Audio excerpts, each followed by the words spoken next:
शापित बरगद के पेड़ की कहानी। राजस्थान के ग्रामीण हृदय में शुष्क भूमि और प्राचीन खंडहरों के बीच बसा एक बरगद का पेड़ था। एक ऐसा पेड़ जिसके पास ग्रामीण सूर्यास्त के बाद कभी नहीं जाते थे। यह पेड़ बदनाम था। इसकी मुड़ी हुई जड़ें और घुमावदार शाखाएं एक विशाल कंकालनुमा जानवर की तरह आसमान में फैली हुई थी। सदियों से इसने इस क्षेत्र में सबसे प्रेतवादित स्थान के रूप में ख्याति अर्जित की थी।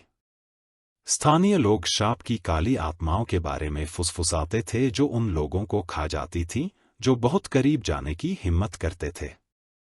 पेड़ का नाम सुनते ही उनकी रीढ़ में सिहरन दौड़ जाती थी। अजय ने बड़े होने के दौरान कई बार कहानियां सुनी थी। वे ऐसी कहानियां थीं जो उसे समान रूप से मोहित और भयभीत करती थीं, लेकिन उसके लिए वे बस कहानियां थीं। वह अपने दोस्तों की तरह चेतावनियों को अतिरंजित लोककथाओं, अति सक्रिय कल्पनाओं की सामग्री से अधिक कुछ नहीं मानता था। इसलिए जब करीबी दोस्तों के समूह के साथ पेड़ पर जाने का अवसर आया तो अजय ने इस मौके को हाथ से जाने नहीं दिया। यह साबित करने के लिए उत्सुक था कि डरने की कोई बात नहीं है। नवंबर की शुरुआत में एक ठंडी शाम थी जब अजय अपने बचपन के दोस्तों रवि, समीर और विक्रम के साथ बरगद के पेड़ के पास गया। वे अजय के घर पर टॉर्च, स्नैक्स और एक सहज आत्मविश्वास के साथ इकट्ठा हुए थे जो उनकी बढ़ती घबराहट को दर्शाता था। पेड़ गांव से लगभग 2 किलोमीटर दूर एक खुले मैदान में था जिसके चारों ओर सूखी, फटी हुई मिट्टी के अलावा कुछ भी नहीं था। उनकी योजना से सावधान ग्रामीणों ने उन्हें दूर रहने की चेतावनी दी थी, खासकर अंधेरा होने के बाद। लेकिन इससे उनकी जिज्ञासा और बढ़ गई। जैसे जैसे वे आगे बढ़े, आसमान काला होता गया और परिदृश्य पर एक अजीब सी शांति छा गई। शाम की सामान्य आवाजें, झिंगुरों की चहचहाहट, दूर से पक्षियों की आवाज एक बेचैन करने वाले सन्नाटे में बदल गईं। कोई भी नहीं बोला, हालांकि समूह में बढ़ती बेचैनी बढ़ने लगी।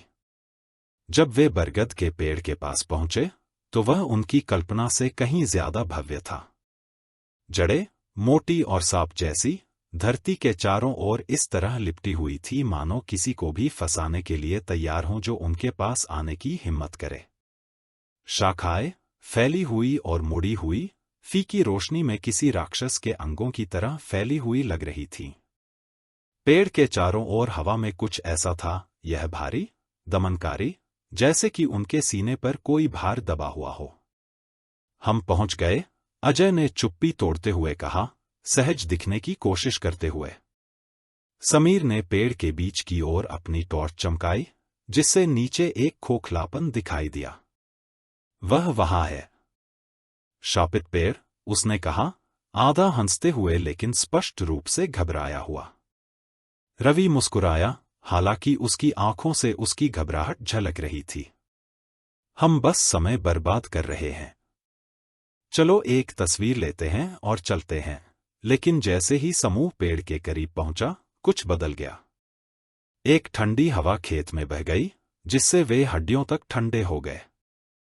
हवा में पत्ते सरसरा रहे थे, लेकिन उस आवाज में एक अप्राकृतिक गुण था। यह सिर्फ हवा का झोंका नहीं था जो उन्हें हिला रहा था, यह कुछ और था, कुछ जीवंत। क्या तुमने सुना? विक्रम ने पूछा, उसकी आवाज फुसफुसाहट से थोड़ी ऊपर थी। क्या सुना? अजय ने जवाब दिया, हालांकि उसे भी यह महसूस हुआ। हवा में कुछ था, हवा में एक हल्की फुसफुसाहट थी, लेकिन यह समझने के लिए बहुत धीमी थी। यह बड़बड़ाहट की तरह लग रहा था, आवाजें बहुत दूर थीं, जिन्हें स्पष्ट रूप से नहीं सुना जा सकता था। चलो बस तस्वीर लेते हैं और चलते हैं, समीर ने सुझाव दिया। उसकी आंखें घबराहट से पेड़ के नीचे छाया की ओर घूम रही थीं। अजय ने सिर हिलाया और वे जल्दी से पेड़ के पास इकट्ठा हो गए, अपना संयम बनाए रखने की कोशिश कर रहे थे। लेकिन जैसे ही रवि ने तस्वीर लेने के लिए अपना फोन उठाया, उसकी टॉर्च टिमटिमाने लगी और फिर बुझ गई। सच में? अभी नहीं, उसने टॉर्च हिलाते हुए कहा। विक्रम अपनी टॉर्च लेकर आगे बढ़ा, जिससे पेड़ का आधार रोशन हो गया, लेकिन किसी चीज ने उसे रुकने पर मजबूर कर दिया। पेड़ के खोखले में रोशनी डालते समय उसका हाथ थोड़ा कांप उठा। वहां उलझी हुई जड़ों के बीच उसे लगा कि उसने हलचल देखी है, छाया में कुछ हिल रहा है। वहां कुछ है, विक्रम ने कहा। उसकी आवाज डर से भरी हुई थी। अजय ने करीब आकर अंधेरे खोखले में झांका। रोशनी मुश्किल से जड़ों की मोटी उलझन में घुसी, लेकिन उसने भी उसे देखा, एक धुंधली हिलती हुई आकृति, छाया में घुलती हुई एक छाया की तरह। यह स्पष्ट नहीं था, लेकिन यह वहां था, उन्हें देख रहा था। चलो चलते हैं, समीर ने कहा। उसकी आवाज में घबराहट बढ़ रही थी। लेकिन इससे पहले कि वे आगे बढ़ पाते, फुसफुसाहटें वापस आ गईं, इस बार ज्यादा तेज। वे समूह को घेरने लगे और ज्यादा जोरदार, ज्यादा आग्रहपूर्ण होते गए। हवा तेज हो गई, उनके चारों ओर घूमने लगी, आवाजों को अपने साथ ले गई। कौन है? रवि ने पुकारा, हालांकि उसकी आवाज डर से फटी हुई थी। किसी ने जवाब नहीं दिया, लेकिन फुसफुसाहटें जारी रहीं, जो पूरे खेत में गूंज रही थी। अजय जाने के लिए मुड़ा, लेकिन किसी चीज ने उसका ध्यान खींचा। विक्रम पेड़ को घूर रहा था, उसकी आंखें भय से चौड़ी हो गई थी। विक्रम? अजय ने पूछा, लेकिन विक्रम ने कोई जवाब नहीं दिया। वह जम गया, उसकी टॉर्च पेड़ की ऊपरी शाखाओं की ओर इशारा कर रही थी। अजय ने उसकी निगाह का अनुसरण किया और महसूस किया कि उसका पेट गिर रहा है। ऊंची शाखाओं में से एक रस्सी लटक रही थी, जो घिसी पिटी थी, हवा में थोड़ा थोड़ा हिल रही थी। और उसके नीचे, बस एक पल के लिए, अजय को लगा कि उसने एक आकृति देखी है, जो रस्सी के साथ झूलती हुई। एक शरीर, भूतिया पीला, जिसका चेहरा पीड़ा में मुड़ा हुआ था। भागो! विक्रम चिल्लाया, अपनी तंद्रा से बाहर आते हुए। हांफते हुए वे जमीन पर गिर पड़े, उनके दिल तेजी से धड़क रहे थे।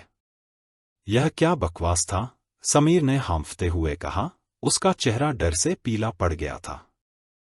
किसी ने जवाब नहीं दिया। वे चुपचाप बैठे रहे, अपनी सांसें थामे हुए। जो कुछ उन्होंने अभी अभी अनुभव किया था, उसका भार उनके अंदर समा रहा था। लेकिन जैसे ही वे गांव वापस जाने के लिए तैयार हुए, उन्हें कुछ एहसास हुआ, विक्रम गायब था। विक्रम कहाँ है? अजय ने पूछा, उसके सीने में घबराहट बढ़ रही थी। उन्होंने उसका नाम पुकारा, अंधेरे में अपनी टॉर्च की रोशनी डाली, लेकिन उसका कोई पता नहीं था। वह ऐसे ही गायब हो गया था। विक्रम! अजय चिल्लाया, उसकी आवाज फट गई। फुसफुसाहटें वापस लौटें, नरम और मजाकिया, हवा में बह गईं। और फिर धीरे धीरे उन्होंने इसे सुना, विक्रम की आवाज उन्हें पुकार रही थी, लेकिन यह दूर से लग रही थी, जैसे कि यह बहुत दूर से आ रही हो। मेरी मदद करो! उसकी आवाज गूंजी, जो कि तेज हवा के कारण मुश्किल से सुनाई दे रही थी। समूह स्तब्ध रह गया, डर ने उन्हें वहीं जड़ कर दिया। विक्रम की आवाज सही नहीं लग रही थी, यह विकृत, गलत थी, जैसे कि इसे धरती के भीतर कहीं से खींचा जा रहा हो। चलो चलते हैं, रवि ने फुसफुसाते हुए कहा, उसकी आवाज कांप रही थी। लेकिन अजय नहीं जा सका। वह बरगद के पेड़ की दिशा में वापस मुड़ा, उसका दिल उसकी छाती में धड़क रहा था। विक्रम की आवाज जारी रही, हर गुजरते सेकंड के साथ धीमी होती जा रही थी। अजय जानता था कि वह अपने दोस्त को पीछे नहीं छोड़ सकता, लेकिन विक्रम की आवाज में कुछ ऐसा था, जैसे कि वह पहले से ही खो गया था। अगली सुबह खोज दलों ने बरगद के पेड़ के पास के इलाके की तलाशी ली, लेकिन उन्हें विक्रम का कोई सुराग नहीं मिला।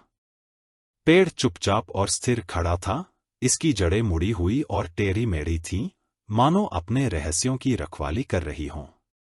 गांव वालों ने श्राप और आत्माओं के बारे में बात की, समूह को चेतावनी दी कि विक्रम शायद पेड़ के काले जादू के कारण खो गया है। लेकिन अजय ने उस रात जो सुना, उसे कभी नहीं भूला।